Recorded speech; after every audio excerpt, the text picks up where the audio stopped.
All right, Shalom. First and foremost, giving all praise to Yahweh, Bahashem, Yahweh Shai, Bahashem, Rachak Kodash, double honors to the elders and apostles of Great Millstone who rule well. Peace and blessings to the hopeful elect. Shalom to the men of the Lord, prophesying, preaching, and teaching on the highways and byways in sincerity and in truth. Shalom, Barakatham. It's your brother Yirach coming back at you, man. I want to say a few words on this breaking news here. It says multiple people shot at 4th of July parade in Highland Park in Illinois.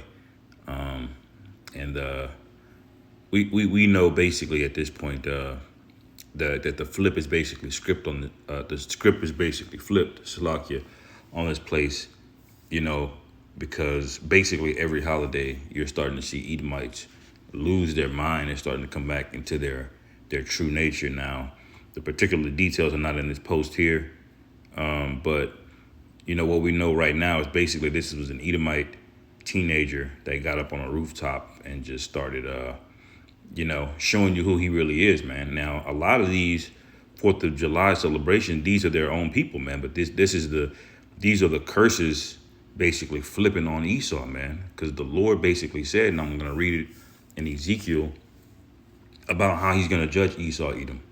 All right. Part of that judgment is going to be infighting. It's going to be Satan divided against Satan.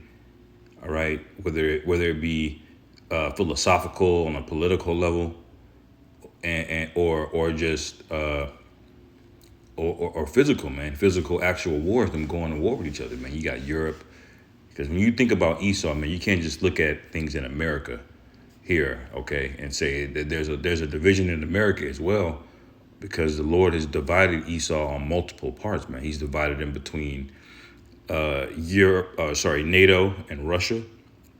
Even within Europe, which is a part of NATO, it's divided. All right. You got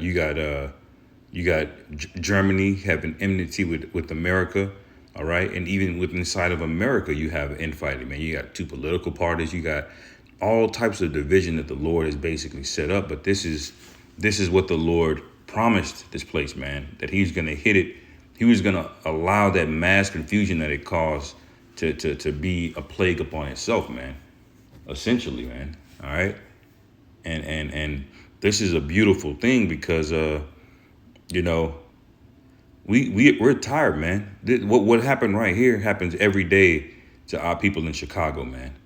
They're saying like 6 people were killed and a few more. That's an everyday thing in just in Chicago alone. But here this is that doesn't get breaking news every day, man. How many Israelites are popped in gang violence, man? All right. Between Chicago, LA, New York, all right, Detroit, all of these major cities where Jake lives, that doesn't make news. But this is going to be major news. Why? Because it's Esau popping Edomite, okay, at a 4th of July celebration. Now, a lot of this could be staged, a lot of this could be, intelligence operatives, because that's how Esau gets down. He likes to do things like that. But either way, man, it's causing the discord. The effects are happening, man. All right. Now before I get that, I'm gonna get Ezekiel 25. It says, "Thus saith the Lord Yahweh, Ba'ashem Yahweh Shai, because that Edom hath dealt against the house of Judah by taking vengeance, and hath greatly offended, and revenged himself upon them." All right, that goes back all the way back to the slave trade, man. All right, he greatly offended doing that, man, because he wasn't justified, man. Esau done got his lick back 10 times over before the slave trade, okay? And now what he did in those events, the transatlantic slave trade, it wasn't just a slave trade. You got to remember what he was doing all over the earth, man. At the same time, when he was enslaving Jake, he was killing hella Northern Kingdom Israelites, man. Our brothers down there, man, in South America, Central America, North America, Gad. Okay, at the same time he was doing that over in Europe, what was he doing? He was taking down all of the images that even resembled us and put up images like himself in the Renaissance era, man. So he had a lot of offenses that he did, man. And then there's the actual trading. Trading and buying and selling a man is one thing, but he stole us and he did unspeakable, abominable acts to us, man, to our women, to our children, So The fact that these things, that these people getting gunned down right here, this is just the beginning of what the Lord's going to do, man. The Lord has not even gotten started yet. This is really just a foreshadowing, you know. But verse 13, it says, therefore, thus saith the Lord Yahweh Bashim Yahweh Shai, I will also stretch out my hand upon Edom and will cut off man and beast from it. And I will make it desolate from Teman, and they of Dedan shall fall by the sword. And I will lay my vengeance upon Edom by the hand of my people Israel. So that has never happened in the history of the world since Ezekiel wrote this, because there was a particular time where we had the Edomites foot under our neck during the time of King David. But this is before Ezekiel. All right. So you got to remember, when Ezekiel got this prophecy, he was speaking about a future time. And this has never happened. OK. And the Lord has promised it, man. The things that he promised, the Lord is gonna deliver on, man. So Esau is getting ready to go through holy hell, man. 1,000 years of slavery, as it's written, you know. But let me move over to Ezekiel the 35th chapter real quick, just to show you that this guy, he's a fugitive, man. He's not all of the land. He's going around all these different lands and nations that he's taken, man. He doesn't belong there. He's not from there. Yet everywhere you go, he's changing the names to after himself, man. All right, and that's written. He coveted fields. He's taken things like we were speaking about it yesterday at the camp. How Esau, he'll be a billionaire. He'll only have 1 or 2 kids, man. He'll have acreage, a whole compound of a big ass house, and it's just him that lived there. So he takes more than what he needs. And America is no different, man. All of the land in America is basically vacant, man. He didn't need all this land, but he took all of it, didn't he? All right. So that America is a very strong example of this guy's behavior and why the Lord is gonna destroy him. Now, all of the things that he did to get that. All right. Mainly, it was, besides deceit, it was a lot of bloodshed. All right. So Esau's got to pay for that blood. He's a fugitive. He's on the run. OK, and when Yahweh Shai returns, he's going to show up like a bounty hunter, man. All right. And he's going to collect that bounty. He's going to put a hell of a lot of Edomites to death. And he's going to put the rest of y'all in chains, man. And that's just written. OK. But Ezekiel 35:1, moreover, the word of the Lord Yahweh came unto me, saying, Son of man, set thy face against Mount Seir and prophesy against it. And Mount Seir is the origin place that Esau took over from the Horites. Before Esau got into the land, the Horites were in the area of Mount Seir. All right, and so that became basically the land of Esau. Esau and Edom. You had Petra, you had Basra, you had different cities. Esau founded out there. But when you read the word Mount Seir, that's referring to Esau, man. All right. Just like when it refers to Mount Zion, it's referring to Israelites, Jake. All right. It says, verse 3, it says, and say unto it, thus saith the Lord Yahweh Ba'ashem Yahweh Shai, behold, O Mount Seir, I am against thee, and I will stretch out mine hand against thee, and I will make thee most desolate. And whenever the Lord is speaking about mount, it's usually talking about a power structure or a government, you know, like NATO or a particular country or an organization, man. All right. It says, I will stretch out my hand against thee and make thee most desolate. I will lay thy cities waste, and thou shalt be desolate. So we know that this is not talking about the literal Mount Seir, the one city of Mount Seir, because it says multiple cities. All right. And we know Esau has an empire. He's the ruling class of the earth right now.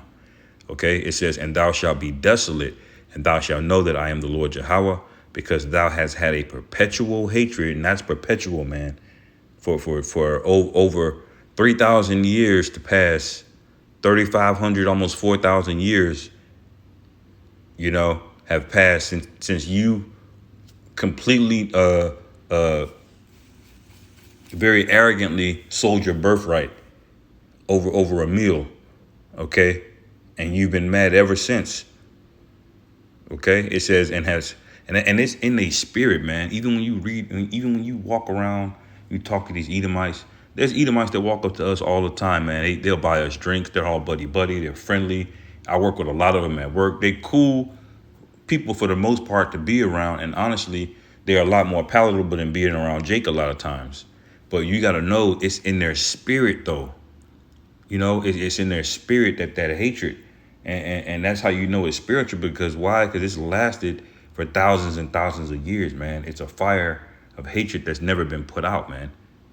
You know, even when they're in the kingdom, they're gonna have that hatred towards us, man. They're still gonna be the devil in the kingdom. We're gonna have to constantly beat their ass in the kingdom, man, because it's just not in them, regardless of how they come off, you know, in their rulership in their kingdom, you know. And that's that perpetual hatred. It says, and has shed the blood of the children of Israel by the force of the sword in the time of their calamity. All right. So you waited until we got spoiled, man. When you read the events of what happened in South Africa, sorry, not Slovakia, not South Africa, West Africa. When you read the events of what happened, man, it's the same event that happened during the time when we were coming out of Egypt, man. All right. Or when we were put into captivity in the Babylonians and they came against us, man. When Esau showed up in West Africa, that was the time that those Hamites basically started taking us down along with the Arabs. Okay, because you had the Ghanaian Empire, which was out of Ghana, right? Now it's mainly Jake. That was cities like Timbuktu were founded. All right. Then you had the Mali Empire, okay, which was basically also Jake. Okay, but after the Mali Empire, you had the Songhai Empire. Now this was around the 1400s, early 1400s. The Songhai Empire, those were other Hamites around us, man. All right, and they had help with the Arabs and other nations around us that took down the Malian Empire. Now, when that happened, that was basically the end of Jake rule. And that was that Renaissance period, man. Okay. And so while all of that was happening, that's when Esau showed up with the boats. Okay. And he bought us. You got to remember, it was Israelites selling each other out. But by and large, these were other Hamites and Arabs that helped Esau do it, man. He didn't have the ability to just show up with ships and just take West Africa, man. He did not. We were already fallen. We were already a fallen empire going into a lot of captivities, and that's why the slave trade went on for so long, because despite what Esau tells you in school, just two melanated people are not the same people. The Songhai Empire came in and took down the Mali Empire. Okay, so there was a clear distinction of two different types of people there. All right, but Esau will just tell you Africans just sold Africans into slavery.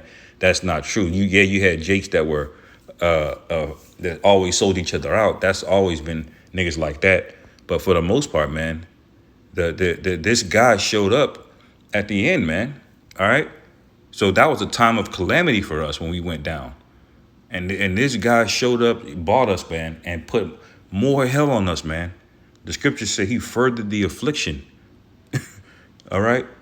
He not only came over there and bought us and took us over, he did unspeakable things, man. All right.